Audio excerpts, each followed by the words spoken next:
All right, time for the 6,400 kilometer review.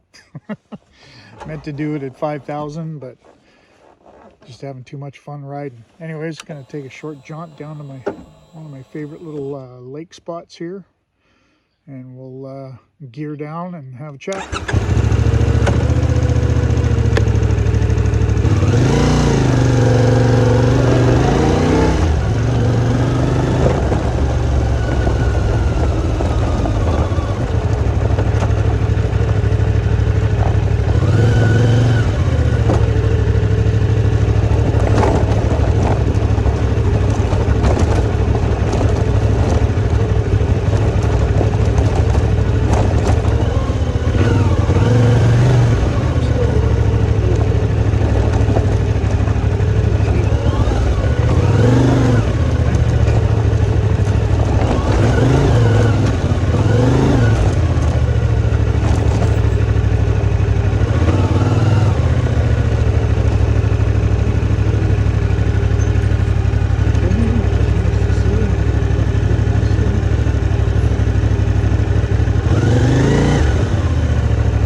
All right, stay tuned.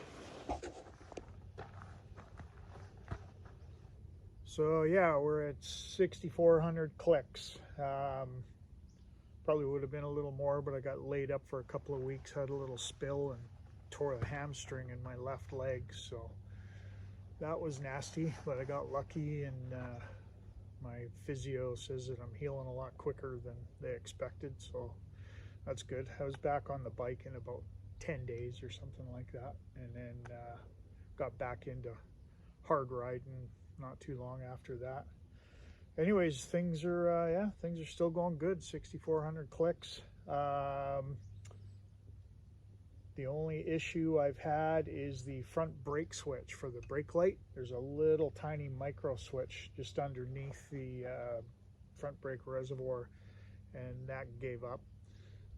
My buddy, actually, no, it was my son, was riding with me. He just bought a brand new Ibex 450 as well, so I'm hoping to get both bikes together and talk about them, get his thoughts on them. He's just going in for his 1,000-kilometer check this weekend, I think. Anyways, but yeah, the micro switch, he was riding behind me and noticed that my brake light was just on constantly. So it took me a little bit to isolate that it was the front brake, and yeah, a little tiny switch. Kind of reminds me of old Harley switches. I remember having problems with those too. They're just so tiny that any little bit of crap in there, I guess, starts interfering with them, and then they just give up. Maybe a bit of moisture got in there or something, who knows. Reminds me, I still got to order it. I haven't even ordered that part yet, so should be under warranty. I'll give them a call and see what they say. But yeah, other than that, it's all good. I'm getting the suspension. I know every time I do a video I say I think I got it dialed in, but I'm tweaking with it all the time, just to always trying to improve it. One cool little addition that I made, I'll try and show you afterwards, is just some little on the Jesus, what the hell's it called? Anyways, preload. And the preload adjusters, I just put some little basically like wing nuts on there that mount right on there. Another AliExpress order, and they're handy because it lets you do it without tools. So you're more inclined to make minor adjustments when you don't have to stop and break out the toolkit and everything. You just pull over to the side and wind it down maybe a half a turn or whatever, and carry on and see what kind of difference that makes. So yeah, I recommend those things. They're like 10 or 15 bucks or something, I don't remember. They look good, and they're super handy. They definitely encourage you to try different settings and stuff. So I think I've got the preload pretty much cranked down about as far as it'll go. I might get another turn out of it, and that'd be about it. I weigh 225, and that seems to be a really good adjustment. I've read online from a couple of guys that the rebound and compression and rebound is just not quite right on these things. Like I think people were saying there's little too much rebound. You know, if you try and back off the rebound, it just springs back up real quick. So what they suggested is backing off the compression all the way and then cranking up the rebound screw all the way to slow down the rebound. And so I did that, and I've tried extremes at both ends, and that's definitely the best performance out of it, is doing that. So yeah, got the preload cranked all the way down on both. Compression backed all the way out, and rebound cranked all the way in, and that seems to be working pretty good for me. Still kind of playing with the back one a bit. I think I've got the preload set right where I need it, but not 100% sure what that knob on there does. Some people say that it's a two-way, you know, compression and rebound, but a lot of people say no, it can't do that, that it's only doing one or the other. I think compression, but I'm not really sure. Anyways, I'm still always kind of playing with that. We noticed on my son's bike when he first got it, you know, rode a couple of 100 kilometers, and we went up through Port Renfrew all the way to Couch and Lake, but not on the Marine Drive. We went like up above Gordon, Maine, and some of the rougher mountain roads, and we just stopped and had a quick break and cranked his preload down about 3 turns on the back. He's about the same as me, around 225.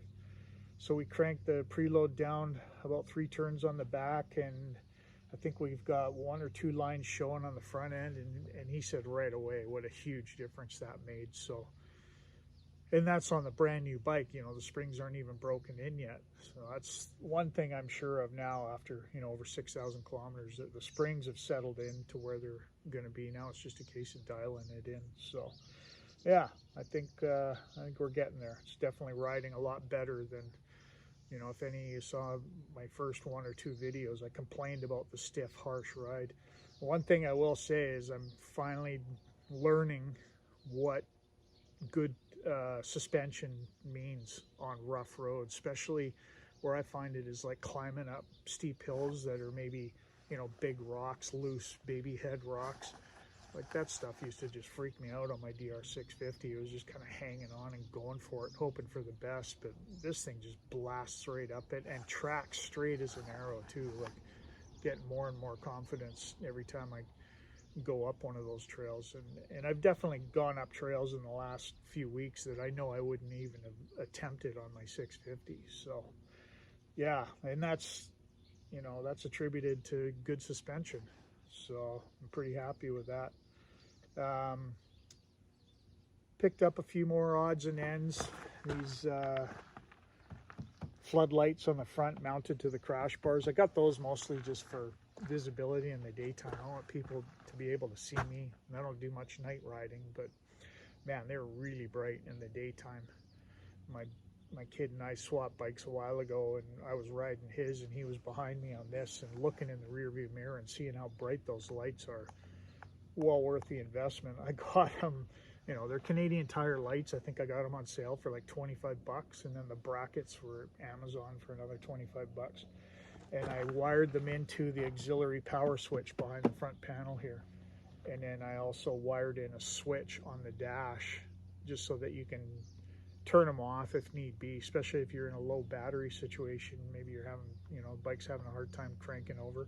Although they only burn about a half an amp or something. It's ridiculous how low, you know, how little power they use. But I thought the switch would be a good idea. Just put these bags on this morning. Another Amazon, I think 50 bucks for the pair. And the reason is I wanted to get some of the weight out of the back end. You know, all my emergency gear and tools and everything were back here. I don't know how much weight we're talking with it all combined, maybe 10 pounds or 12 pounds, like not a lot, but still it's up high on the bike and it's behind the rear axle. So it's going to affect how the bike handles for sure. I talked to Critter this morning, and he was saying he's had them on the front on his Honda before, and he liked the, you know, the weight being down low and ahead of the rider, or ahead of the rear axle anyways, is where it makes the biggest difference. So taking it out for a test ride today and see how it attaching them to the bars was a bit you kind of just got to wing it and strap it wherever you can. So we'll see. And yeah, a bunch of other AliExpress bits and pieces, but we'll do that another time, and we'll do it when I got my son Logan's bike side by side, and we can show you what we picked up. Every time I think I've got it all figured out, he sends me pictures of something that he just bought on Ali, and I usually just tell him, just get 2 of them, whatever you're getting. So I've got all kinds of little extras, but real happy with the bike still.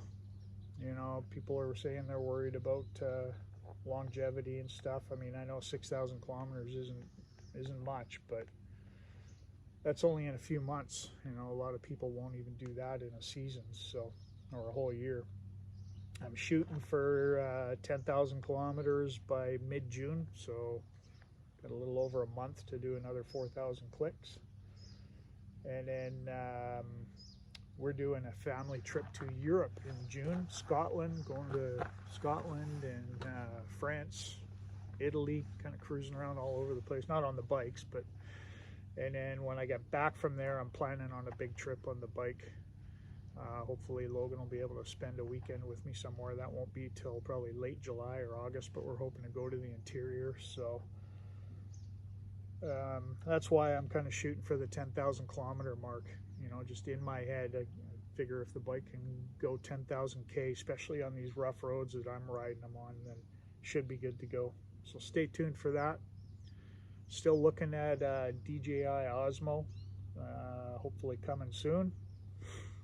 Just got to put a few more bucks together and we'll get her done.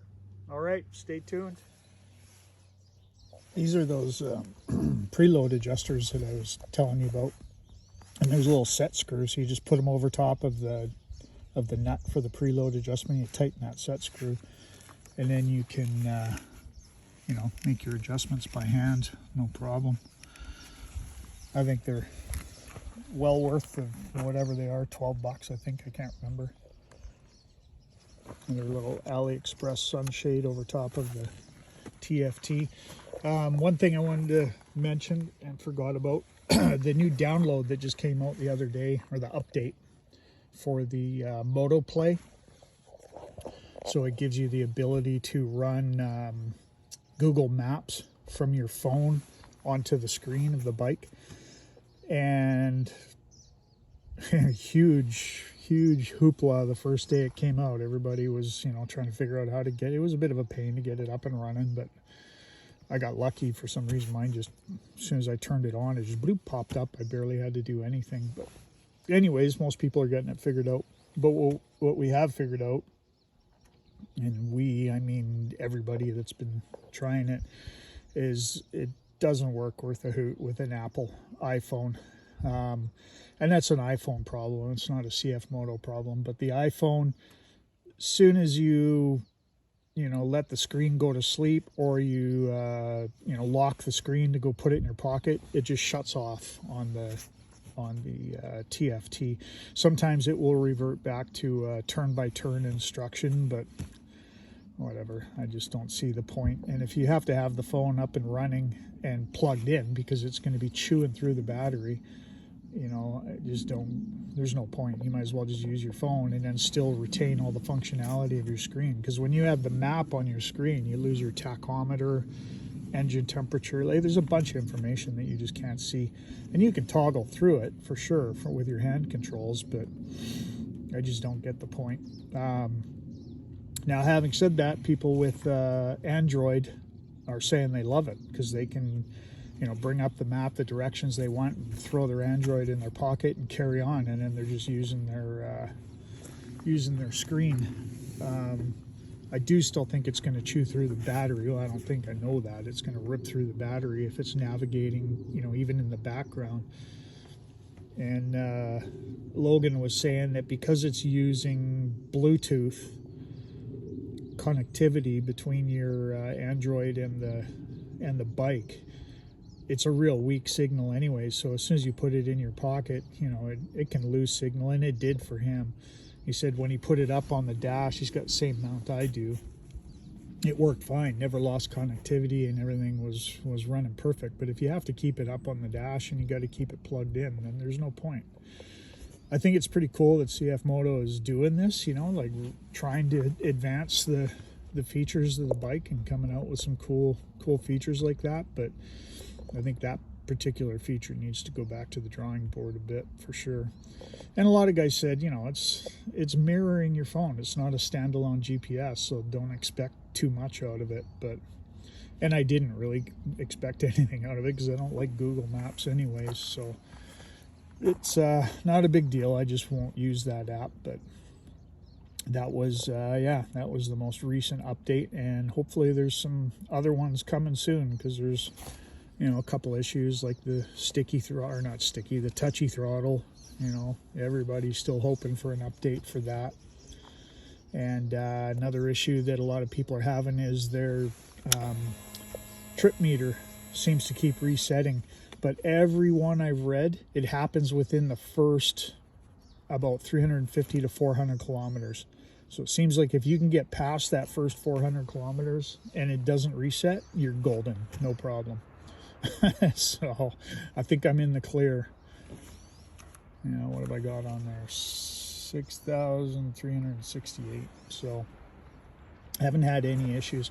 And the other cool thing that the update did was the font on like your clock and your odometer and trip meter and volt and all that stuff. The font got a bit bigger.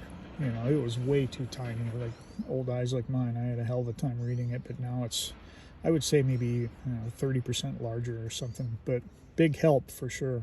I like it. So yeah, keep the updates coming, CFMoto. All right, we'll have another one for you soon. Stay tuned. One other thing I meant to touch on and forgot about was the tires. I switched over to the Tusk 2-track tires, looking for something a little better than the stock ones. And these definitely look the part. They've got a super aggressive tread pattern and look like they should be pretty good, but they're made of a real hard compound. A lot of guys saying, you know, they're getting 10, 12,000 kilometers out of them, but part of the trade-off with a hard compound like that is they don't have the traction of a softer tire, you know, like a Dunlop D606 or something. And I can break this thing loose without even trying. And, you know, this bike's only got 40 horsepower, so, you know, what are guys with a T7 or an Aprilia or something like that with double the horsepower? How are they making out with them? They got pretty good reviews, but when I look back through them now, most of the guys are raving about them because they last so long. But I'd rather give up longevity for something with better traction, because I just don't like, you know, how easily these break loose and start spinning, or this one anyways. I'm running it at about 20 pounds, 20 to 22 pounds. I might even drop it down a little bit. I've actually got a big climb coming up right now, so might drop another couple of pounds out of it and see. The front one is definitely better than the stock front. It doesn't wash out as easily, but it feels like it still does want to, you know, sweep out from under you every once in a while. But, you know, they all do in this real loose gravel. The only way I think I would consider getting another set of these is if I do get 10,000 plus kilometers out of it. And I would just maybe adjust my riding style and live with the traction that it gets. But if it burns out by, you know, 7,000 clicks or something, then I'm definitely not going to get another one. I'll move on to something else, probably like the Motoz Tractionator Adventure. I've heard good things about them as well. I got a really good deal on these from revco.ca. The pair of them delivered to my door for like 360 bucks, but I mentioned that on one of the groups, and somebody said they just checked and they almost doubled. And sure enough, I looked it up, and yeah, like 600 bucks for the pair. So I got lucky there. So we'll see how it goes. I'll keep you posted.